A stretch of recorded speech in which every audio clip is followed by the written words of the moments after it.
our good friend Malinda from Suncrest Hospice, and we're here to talk about the most common misconceptions about hospice.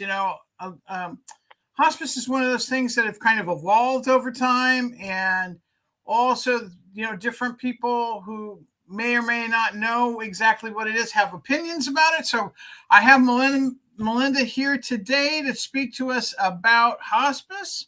So Ms. Meeks, take it away.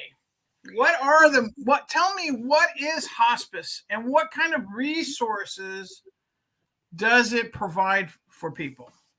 So hospice is a special kind of care where when people are at the point with their diagnosis and their disease, they're not going to recover. They're not getting better. And we just really want to provide them with comfort and care at the end of life.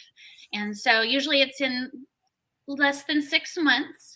And so our practitioners and home health aides come in just to make their lives more comfortable. We manage pain and take care of all of those things. We manage the logistics also.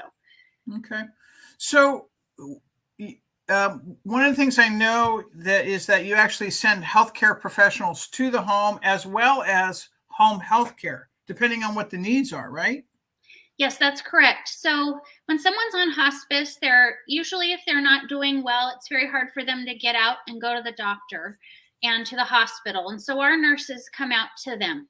And they usually visit at least twice, if not more, every week, so that they make sure their needs are met and they're getting all their medical care there. And we're alleviating the need to have to leave the house and go to the hospital. And then we also provide some personal care as well. The hospice program doesn't want there to be any barriers to someone having care and comfort in the end of life. So we have home health aides that come out to make sure that they can get a bath and get some personal care, and those needs are taken care of as well.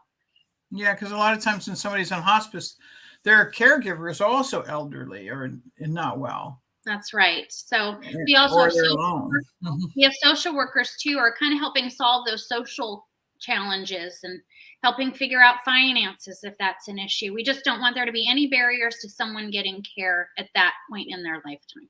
Right. And so you hook them up with resources all over the community and stuff. That's correct. Our social workers are versed in all sorts of resources. So when those needs come up, we help them navigate that and figure out those challenges. Well, who pays for this? So it's paid for through the Medicare benefit. So every senior in the United States is entitled to that. So it's actually being paid for through the taxes you've paid your whole life. So typically, unless you're doing some sort of treatment outside the scope of hospice, there isn't any cost for medications, healthcare, or equipment. So that's never a barrier to getting the care. Oh, so equipment, you mean like if you need some grab bars for your the little grab bar thing to take a shower or to use the toilet, or a hospital bed? Hospice can help with that? Bed, not grab bars necessarily, but hospital beds, walkers, bedside commodes, those sorts of things. Okay. Oxygen.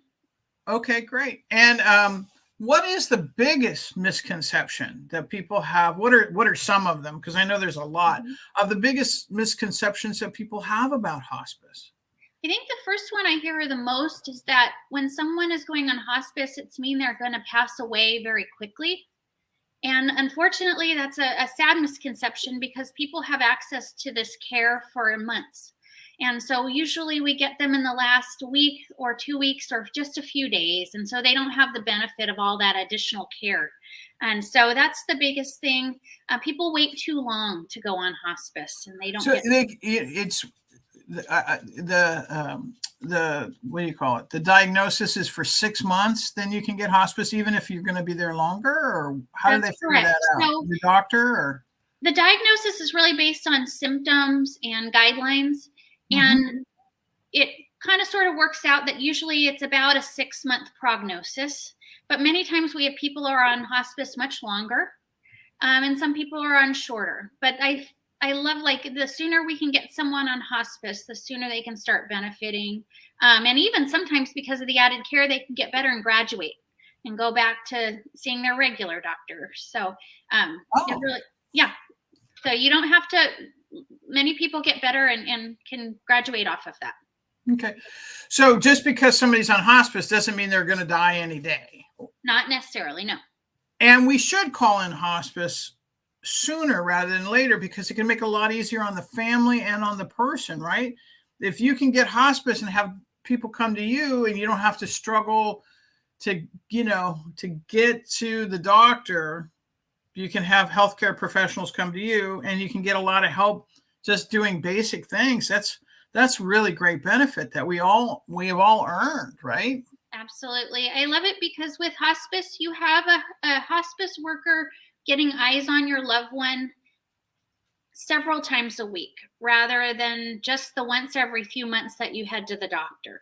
And having those eyes on more frequently can make the difference in changing a medication to be more appropriate or to be more effective and making those changes more quickly. And it does prolong life, I believe. Now, I understand that if you go on hospice, you have to sign a DNR, like the do not resuscitate. We can't bring you back or get you emergency medical care. Is that true? That is not true. A DNR is a legal document, and so no one is required to sign that to go on hospice. And so if someone has a medical emergency, we have the nurse come out. They're called immediately, and they come out to the home to mitigate that and to figure out the best way to handle it. So it's handled a bit differently than you would in a normal situation, but no one's required to sign a DNR to be on hospice. Okay, because, like I said, people are afraid of hospice because they're like, well, that means I'm going to die and nobody's going to help me. Yeah, no. Okay, good.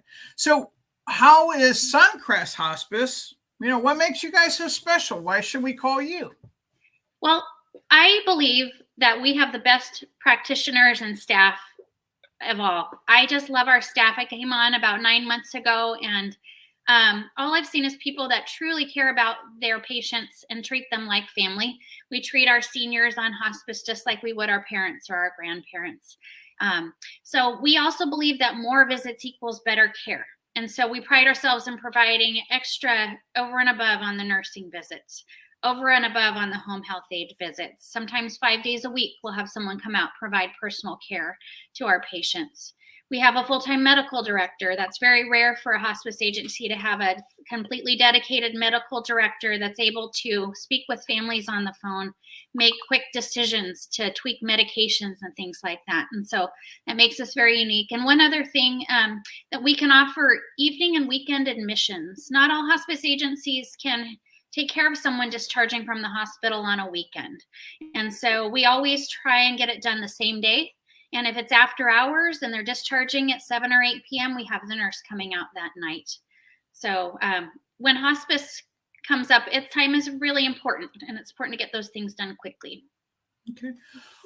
What is there any other things that people should know about hospice and maybe how to pick the hospice or what their rights are about picking hospice? Because I kind of always assumed it was the hospital kind of did it all when you're getting out of the hospital, or when like Medicare, you can only be 30 days in skilled nursing. And so the skilled nursing people would arrange it.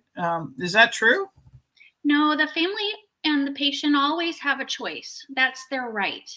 So although your facility or hospital or doctor might recommend a hospice that they might have worked with and they have their reasons for preferring, it's always the patient's and the family's right to choose the hospice they'd like to have.